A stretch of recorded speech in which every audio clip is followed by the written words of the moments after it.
a definição de esquerda, ela se perdeu totalmente, muito mesmo, assim, porque a definição de esquerda no debate público, antigamente, era alguém que estava estruturando uma oposição a algo que era muito visível, né? Que nós chamávamos de direita, mas no fundo era, enfim, um modelo antidemocrático. Então era fácil você identificar o que é uma esquerda. E por isso que nós, eu digo as pessoas da minha idade, nos identificávamos muito facilmente com a esquerda. Não era difícil você se identificar com a esquerda. Curiosamente, eu nunca me alinhei com a esquerda e isso sempre foi um problema para mim. Assim, eu sempre fui tido como um cara não muito confiável, digamos assim, pela esquerda, onde eu sempre tive os meus amigos, né? E as minhas namoradas e todo mundo. Sempre me alinhei muito com quem gosta de liberdade, na verdade. Então, para mim, não há definição de esquerda mais, já que ela se destruiu, se autodestruiu, né? Numa ideologização sem propósito, né? Falsa, mentirosa, corrupta, e aí uma série de outras coisas, assim, incompetências, e isso se derreteu, né? Por outro lado, eu creio que a direita tem um trabalho muito grande também, porque ela começou a se estruturar, e eu acho isso muito positivo, começou a mostrar cara, e de uma forma muito, enfim, sincera, direta. Eu acho bárbaro, assim, a direita sair do armário, eu sou de direita, eu acho isso muito bom, muito positivo para o debate democrático. Só que, ao mesmo tempo, há uma confusão agora com a vitória do Bolsonaro, porque o que é a direita, né? Também ainda é uma pergunta muito difícil de responder.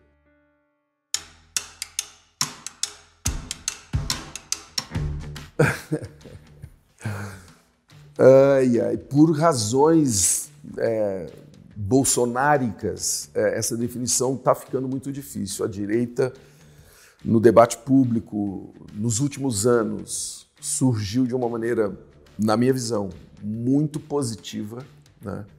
Ela começou a se opor a uma falsa esquerda, né, que começou a ser desmascarada. Então, ótimo, que bom que surge uma direita clara, direta, enfim, que coloca ideias, argumentos novos, que, na minha visão, dão uma arejada no debate, né? Traz novos vieses, eu acho isso muito bom. Me animei com isso, né? E apesar de que, assim, é engraçado que eu sempre tenho muita dificuldade em me alinhar com movimentos, então eu nunca me alinhei muito também com essa nova direita, vamos chamar assim, porque tem sempre alguma coisa que me assusta, né? Mas, enfim, podemos falar disso. Mas essa direita que eu vejo com muito bons olhos estar surgindo no Brasil e debatendo, fazendo um trabalho que, inclusive, vocês fazem isso muito bem, né? Estruturam os argumentos, os debates, eu acho isso extremamente positivo. Tem uma tarefa bem complexa agora com a vitória do Bolsonaro, porque a vitória do Bolsonaro, ela deu uma embolada em coisas muito que estavam nascendo e, de uma certa maneira, modestamente, eu quero dizer que baixou muito a qualidade do debate. Então, toda aquela fantasia que existiu e ainda existe, né, em torno de Olavo de Carvalho, por exemplo, é uma coisa que, para mim, é muito perniciosa, porque é um debate muito plano, né? Aliás, tem a ver até com esse terraplanismo, né? Essa ideia meio estúpida, né? de uma argumentação quase messiânica e cega, atrás de um líder, que não sei o quê. Isso é uma coisa que, para mim, me incomoda demais. Assim, quando surge um líder, fica todo mundo encantado com ele, é igual o Lula. Então, para mim, o Olavo e o Lula são, assim, duas faces da mesma moeda, assim, charlatões que se aproveitam de pessoas que estão inseguras, entendeu? E quando eu falo charlatões, eu estou falando até com certo carinho, porque em ambos eu tenho algum tipo de admiração, porque todo charlatão, ele é cativante. O Olavo é um charlatão e o Lula é outro, mas são cativantes, né? Eu já estive com os dois e são cativantes, mas não movem 1 centímetro assim, das coisas que eu acredito, mesmo, sabe?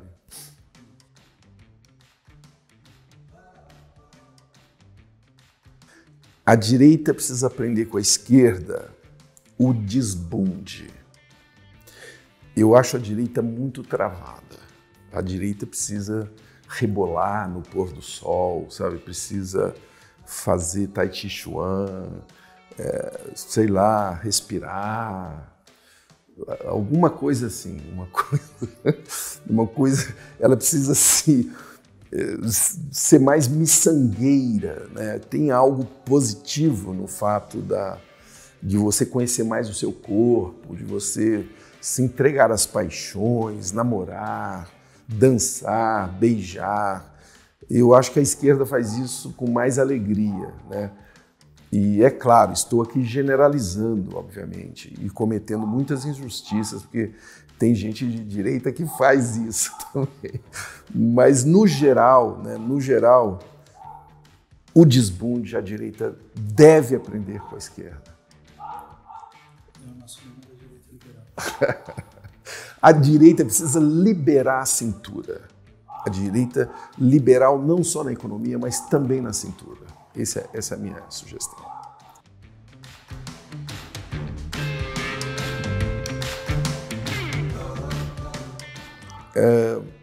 A esquerda pode aprender com a direita a ler melhor, né?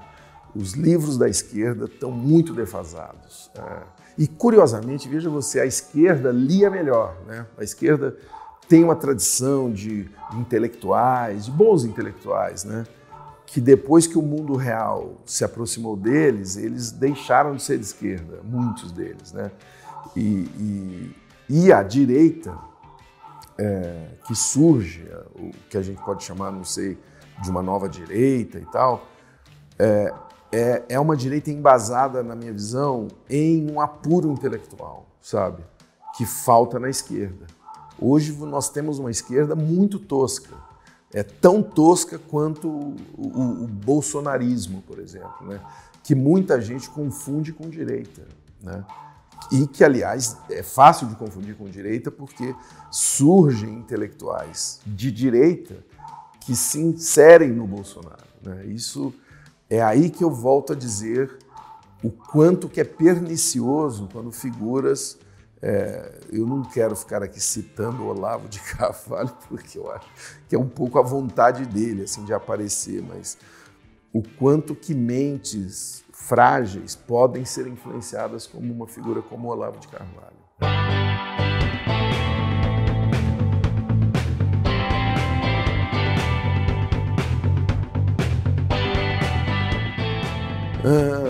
É uma falsa visão essa que os artistas são, em sua maioria, de esquerda, porque talvez os mais agitados, né, os mais espalhafatosos sejam de esquerda, isso talvez dê para dizer. Ou até os de direita eram mais envergonhados de se colocar como de direita e temer a patrulha e tudo mais.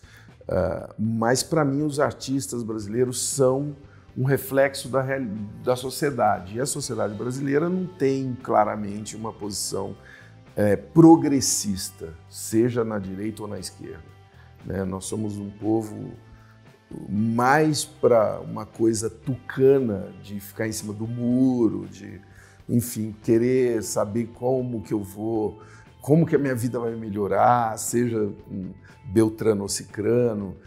O brasileiro ainda não tem uma formação política madura, infelizmente, né? Eu digo isso. Não tem. Talvez até já teve, né? O DN-PSD, sabe? Quando a gente tinha uma política, eu estou até falando pré-ditadura, né? Tinha uma postura ali, talvez um pouco mais clara do que hoje e mais até sofisticada, né? De os comerciantes, o pessoal da agricultura, os conservadores, digamos, no sentido dos costumes, né? O pessoal que cuidava de suas filhas, os coronéis, o pessoal da igreja e o pessoal mais progressista, trabalhista, enfim. O Brasil já foi mais claro nesse sentido. Hoje, eu creio que há uma grande massa que, no fundo, quer, enfim, resolver os problemas básicos do Brasil, que continuam os mesmos, né? Violência, desigualdade, trabalho, uma série de coisas, né?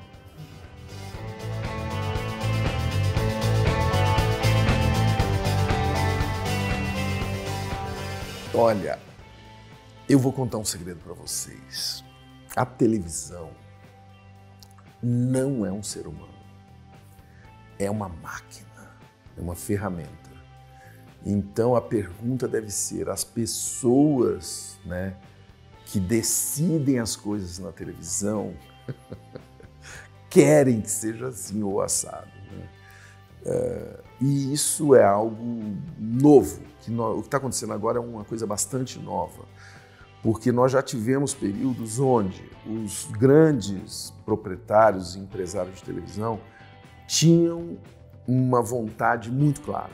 Quer dizer, eles apoiavam fulano, beltrano ou a corrente X, Y e acabou, é aquilo ali. E eles tinham o poder, inclusive, de eleger mesmo, ou não eleger, ou impedir que fossem eleitos alguns candidatos. Hoje, isso está desaparecendo.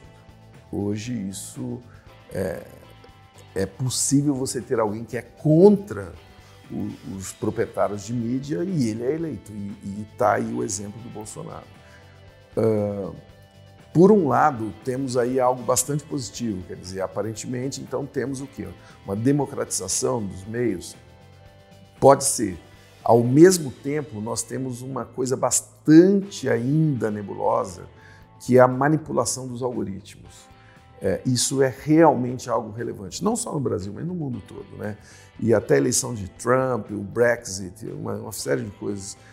Hoje já temos claríssimas evidências dessa manipulação e do impulsionamento e, enfim, uma série de coisas que é legal estarmos conscientes que isso está em marcha, isso está acontecendo.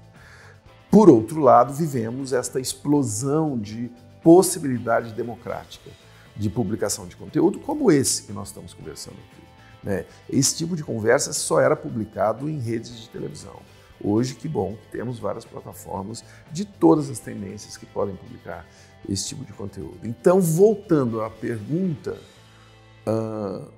eu acredito que há uma pulverização.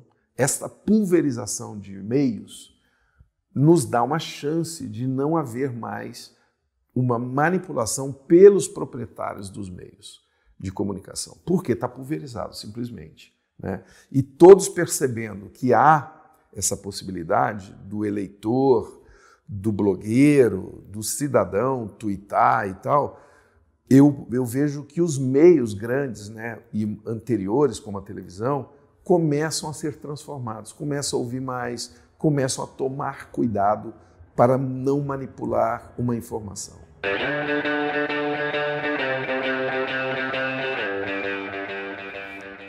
O CQC teve um impacto gigantesco no debate público e eu tenho os dados. Eu falo isso sem nenhuma falsa modéstia, porque eu fui medindo o quanto que no Twitter a nossa influência cresceu exponencialmente em menos de 2 anos, né? E o Twitter, para mim, reflete, inclusive, na audiência do programa. O programa tem um crescimento de audiência bastante significativo e nós medíamos essas curvas, né? Os argentinos que criaram o formato do CQC também tinham várias métricas muito sofisticadas de avaliação da eficiência do programa. E uma delas era a capacidade de abordagem do poder. E o programa brasileiro conseguiu isso em menos de 2 anos. Os outros CQCs que estavam naquela época em 7 lugares do mundo levavam 5 anos para conseguir o que nós fizemos aqui. E a resposta que eu tenho consolidada é de jovens que não se interessavam pelo debate político, e passaram a se interessar por causa do CQC. Isso é uma grande vitória do programa. A outra vitória colateral é uma influência na linguagem do jornalismo. É nítido isso, né? Nós temos aí uma série de eventos que foram surgindo, inclusive às vezes quase iguais aos nossos, na televisão, de cobrança de político, de quadros parecidos com Proteste Já, que até hoje continuam surgindo nos canais, e eu acho isso extremamente positivo. E nem me abalo desse reconhecimento não ser claro. Eu acho que a mídia brasileira ainda é muito, digamos, muquirana em reconhecer o quanto que o CQC impactou. Enfim, eu acho que isso o tempo toma conta disso. E muitos estudantes estão fazendo, né? Há vários estudos, TCCs, pós-graduações, que estudam o fenômeno do CQC.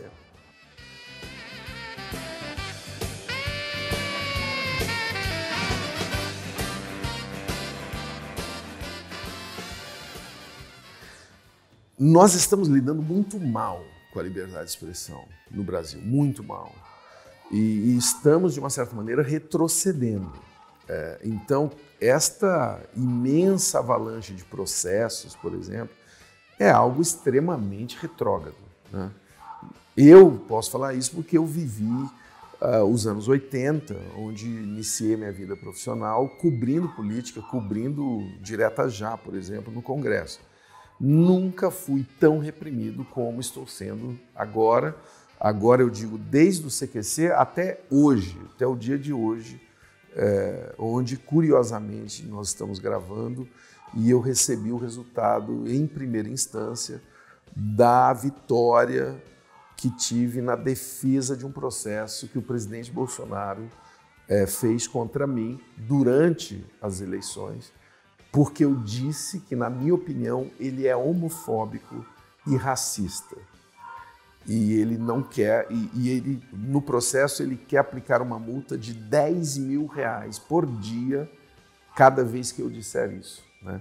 Se ele tivesse vencido o processo, eu teria acabado de ser multado agora, dando essa entrevista para vocês, porque eu reafirmo que, na minha opinião, ele é homofóbico e racista. Então, essa opinião é minha. Eu não estou aqui querendo atingir a honra dele ou prejudicá-lo financeiramente. Este é um assunto que eu estou colocando em debate com você que está aí do outro lado. E se você discorda de mim, aqui mesmo, você já vai iniciar um debate. E é isso que, para mim, se chama maturidade política. Nós debatermos se Bolsonaro é homofóbico ou se ele é racista. E você pode até me convencer o contrário, né? Quem sabe?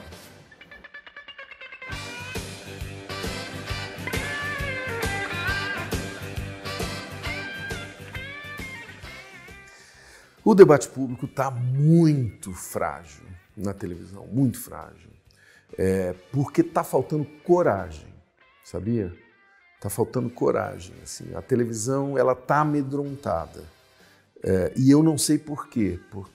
Isso vai fazer muito mal à televisão hoje, 2019, daqui a 3 anos. Ela pode perder ainda mais relevância por estar amedrontada. Porque o debate na rede não é amedrontado. A televisão que já se faz na rede não é amedrontada, como é esse lugar que nós estamos aqui conversando. A televisão, ao contrário, ela fica jogando muito ali em cima daquela coisa morna, entendeu?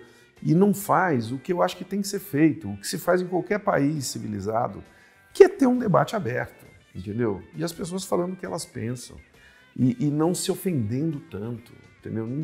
Não tem problema de alguém que não acredita no que eu estou falando falar, tá, você está falando uma idiotice, por causa disso, entendeu?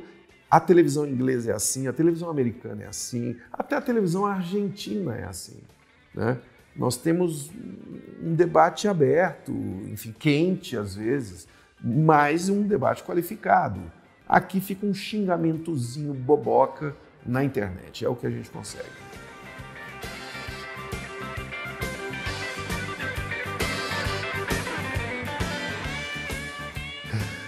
É porque não tem gente tão bonita como eu, né? Por isso que não tem tanto Varela. Tem umas pessoas feias, vocês já repararam?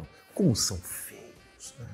Os jornalistas. Brincadeira, tá cheio de gente linda lá. Mas enfim, o Varela depende muito de coragem, entendeu? A televisão anda muito medrosa. E para ter um Varela, precisa ter alguém com coragem para bancar editorialmente aquilo. E é tão ingênuo que eu até não entendo por que não tem uma emissora que deixe ter esse tipo de coisa, como teve no CQC, entendeu? Por isso que eu estava decidido a ficar uma temporada fora da televisão. E foi o que eu fiz, inclusive saindo do CQC, porque eu achei que o modelo estava se esgotando por conta de uma certa, eu diria, timidez em avançar, porque o CQC não tinha como retroceder, ele só tinha que avançar. E eu achei que estava muito tímido ali, o gás de tudo ali, para poder avançar. E quando eu resolvo parar, vou ficar de sabático, vem o GNT e me chama justamente para um programa de debate aberto e tal. Adorei, com pessoas que inclusive pensam diferente de mim, achei bárbaro.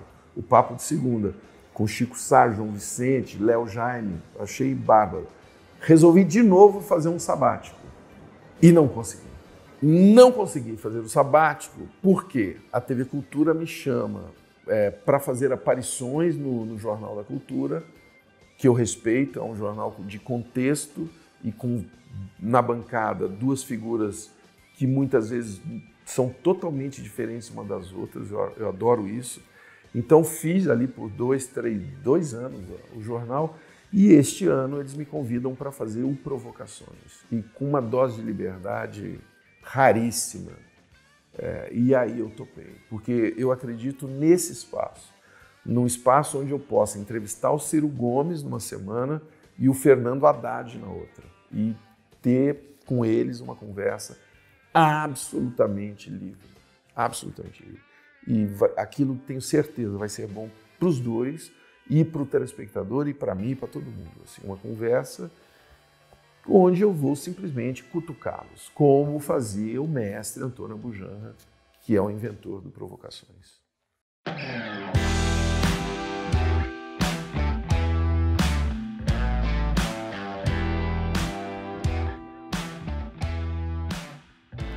Eu vou ter que contar mais um segredo para vocês. A internet é uma ferramenta. E quem mexe com a ferramenta são humanos. Então, nós temos que falar dos humanos, né, que estão lá dentro da internet. Na minha visão, a internet é uma oportunidade, é uma ferramenta que dá uma oportunidade de sermos mais democráticos. Ao mesmo tempo, há uma guerra comercial dentro da internet que pode impedir isso, que é uma guerra que centraliza a internet nas mãos de poucos. Paradoxalmente, a internet que surge democrática, né, ali no final de anos 60, né, há 50 anos atrás, ela começa e vai cada vez uma coisa descentralizada e amplia, todo mundo começa a ter acesso e tudo mais. Ela, por força de startups quase insignificantes, que crescem exponencialmente, ela começa a se centralizar. E é o que a gente está vendo hoje. A internet hoje, ela é uma mídia mais centralizadora que a televisão, né? Nós temos mais emissoras, nós temos mais diversidade quando você troca de canal numa televisão do que quando você navega na internet. Assim, porque eu estou falando dos canais grandes, né? Nós navegamos, assim, principalmente nós navegamos no máximo entre 3 empresas, 4 estourando, né? Nós estamos em uma delas agora que se chama Google, mas aí tem uma outra chamada Facebook, uma outra chamada Amazon e talvez tenha uma outra chamada Apple, mas não tem muito mais que 4. E isso é muito mal para a democracia. E é mal tanto eticamente quanto na parte técnica, na parte real, como na manipulação de eleições. pelo Facebook, pelo Google, é muito pelo WhatsApp. Isso é centralização.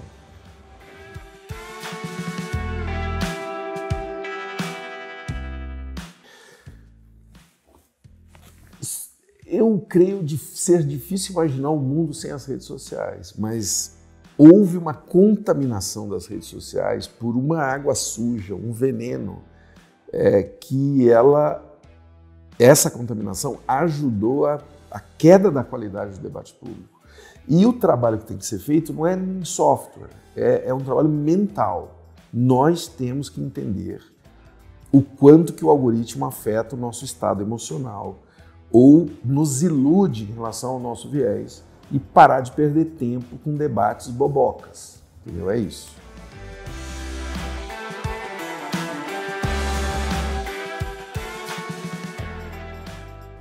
Esta pergunta me força a dizer que sim, mas eu não acho que dá para afirmar isso com tanta facilidade, né?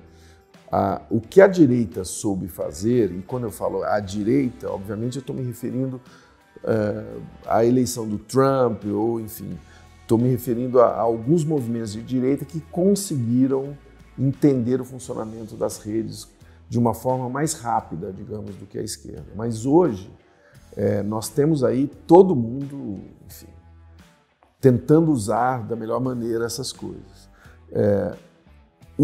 O legal dessa conversa toda é o seguinte: o jogo é aberto, os algoritmos, essas coisas todas estão aí para serem hackeados. Nós temos um papel hoje de hackear, hackear no sentido de entender os processos, entender como funciona, né? E a esquerda, ela tem um problema de uma arrogância que muitas vezes é atrelada à ignorância também. E é a pior mistura que existe, porque as pessoas se julgam invencíveis, né? Imbatíveis, como é o caso do Lula, né? Ele se julga imbatível, ele tem certeza da sua inocência e tal. Isso é uma cegueira, né? É uma cegueira dessa mistura, ignorância com arrogância. É uma coisa muito complicada mesmo. E falo isso com o maior carinho em relação ao Lula, acreditem, entendeu? Eu respeito a história do Lula. Agora, o Lula, para mim, infelizmente, se tornou a figura mais cega da política brasileira e talvez um dos indivíduos assim, menos relevantes que eu já vi. Assim, é incrível como que alguém que está preso dá uma entrevista onde faz um monólogo onde ele não consegue enxergar nada, mas nada. Não tem um dia da vida dele que ele cometeu um erro. Isso é muita cegueira, né? Eu não sei se é cegueira ou é um estado mental alterado, que pode destruir a vida dele, ou já destruiu, infelizmente, a vida de um político que já participou da construção da democracia do Brasil.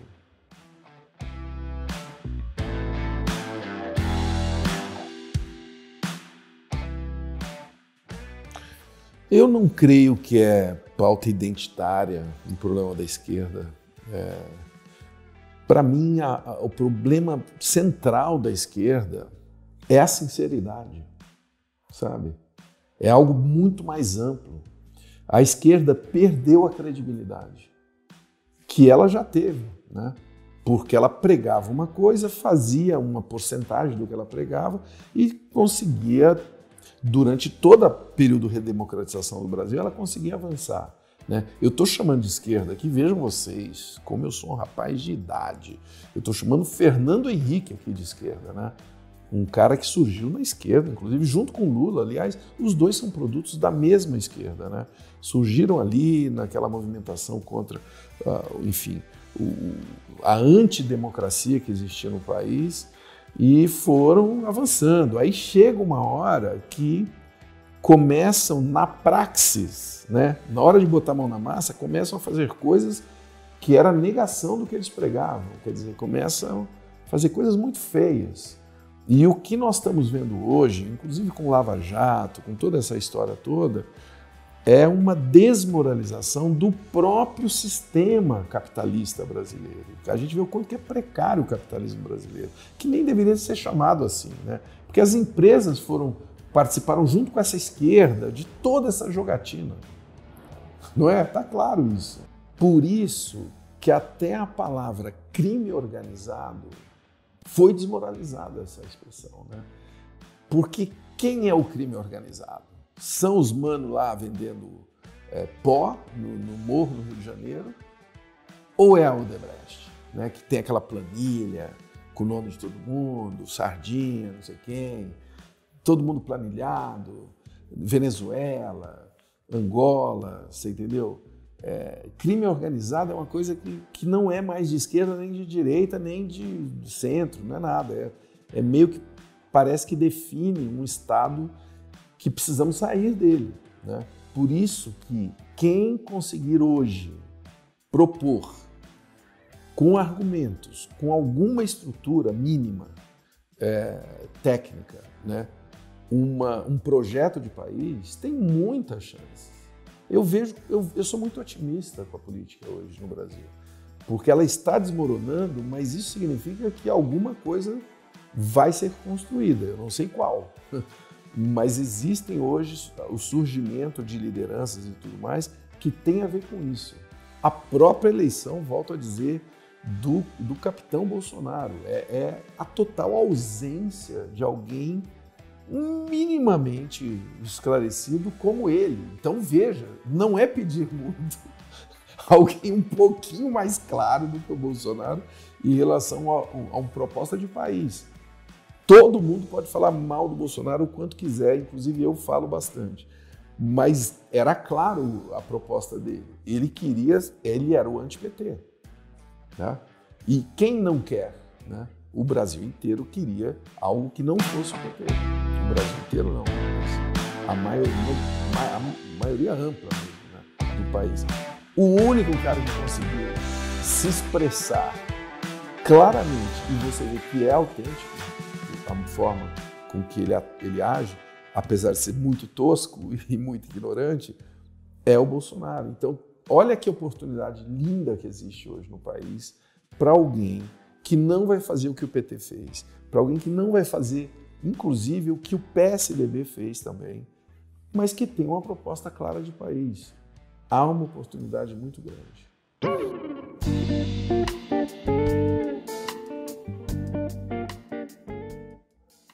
Dicionário Filosófico de Voltaire. Este é o livro para dar o primeiro sentido da bússola para o debate público do Brasil. Nós temos que ser ambiciosos, pessoal, entendeu? Vamos primeiro no Voltaire, depois aí cada um vai escolhendo os seus outros filósofos, entendeu?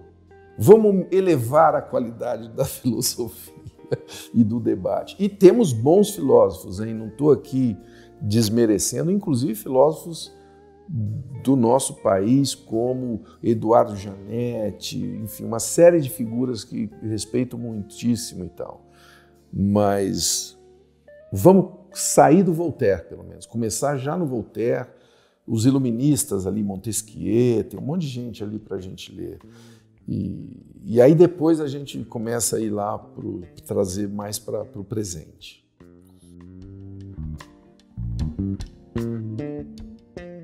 Esta pergunta, quem enobrece o debate público brasileiro?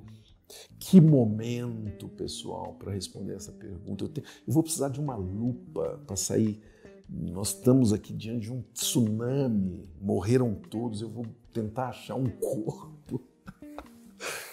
Mas eu sou otimista, eu sou bastante otimista, porque para mim o debate público ele depende muito do ânimo, né?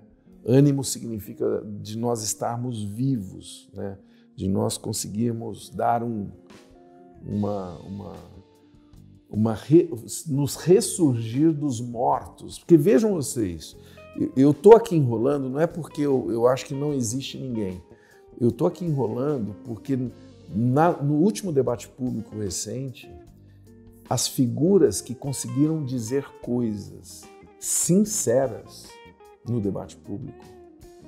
Foram figuras muito inusitadas. No caso da esquerda, foi Mano Brown, que num comício na Lapa, no meio de um monte de petista, falou assim, ó, que papo furado é esse aqui? Aqui só tem boy. Cadê o PT que ia lá para a perifa? Não sei o quê. Cara, o Mano Brown ali iluminou o Brasil para mim naquela hora. Na frente de Chico Buarque, na frente de todo aquele pessoal ali do Lula Livre, entendeu? Para mim, o Mano Brown iluminou o debate público naquele momento, né? Do jeito dele, com o estilo dele. Gostei muito. O outro cara que, curiosamente, iluminou o debate público é Cid Gomes, né? O Cid Gomes também com o seu estilo, né? De cabra macho. O Lula tá preso babaca. É uma frase que acordou assim, uma esquerda que estava assim, querendo já quase abrir uma champanhe. E o Haddad, Manuela eram as figuras mais lindas do planeta e não tinham nada a ver com a Petrobras, não sei o quê. Lá foi o Cid e deu aquela lapada de iluminação ali também era, de novo, um encontro que só tinha gente da mesma bolha. E aí, na hora que um cara fala um negócio dentro de uma bolha, assim, a bolha estoura na hora, né? Todo mundo fica se sentindo assim meio... Nossa, o que é isso? É um atirador? É um inimigo? Não, é alguém que está falando a verdade. Então, eu volto a dizer, o debate público ele depende muito mesmo de uma transparência, de uma sinceridade, para que ele aconteça, sabe? E especialmente para que ele aconteça entre pessoas que pensam diferente. A que mais emburrece é fácil, é a pessoa surda, é a pessoa que só berra, né? Infelizmente é quase a maioria. É a pessoa que só fala e que só tem uma bandeira, só tem uma hashtag, só tem sei lá, é algo que perdeu o tracking, né? Perdeu não tem mais aderência, não tem engajamento, assim, a não ser dentro da sua curriola. Então, fica aquela curriolinha feliz naquele grupo de WhatsApp, que no máximo tem 250, né? Aí eles agora fazem um WhatsApp de 1000 no Telegram, mas não adianta, vai ser aquela aguinha suja que não viceja, entendeu? E para mim, como observador da cena política, é o que está naufragando o governo Bolsonaro. É um governo que mal se iniciou, que continua dentro da sua bolinha, como se estivesse em campanha. Alguém precisa avisar para o Bolsonaro: Bolsonaro, você ganhou as eleições, cara. Para de fazer campanha. Porque ele continua discursando, continua no Twitter, hoje, pessoal, vamos lá, vamos subir uma hashtag. O cara tem o poder na mão, o cara pode fazer agora. Não, ele prefere ficar brigando por subir uma hashtag. Ou até mesmo, para não falar mal só do Bolsonaro, aliás, um beijo para o Bolsonaro. Estou tão feliz hoje que resolvemos a nossa questão jurídica. Mas o STF também, os ministros do STF agora ficam olhando quem está falando mal deles no Twitter. Gente, não é isso. A vida não é sobre isso. A vida é o debate da nação, é muito maior do que essa coisa de ficar vendo quem está falando mal de mim, quem me xingou, entendeu? É muito pequeno, essa visão é muito pequena. E são essas pessoas que estão incluindo os excelentíssimos senhores ministros do STF, com destaque especial, obviamente, para sua excelência Toffoli e Alexandre de Moraes, que estão prejudicando o debate político no Brasil.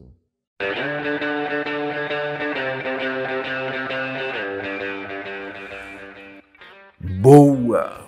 Para derrubar este muro, nós precisamos fazer uma coisa, pessoal: respirar. Respirar. Respirar significa o seguinte: nos colocar no momento presente. Quando você recebe uma ideia contra você, que vai contra o que você acredita, Não aperte aquela tecla do foda-se, não aperte aquela clicada do like ou dislike. Respire, respire. Peraí, será que esse cara está falando de quem? Ele está falando de mim? Ele está falando do que eu acredito? Ou está falando de algo que só está na cabeça dele? Né? É isso. É incrível como isso é simples e ao mesmo tempo é complexo. Como toda coisa simples. Respirar. Onde vai passar um avião. Quer ver? Ó. Está passando o avião. Quem estará dentro dele?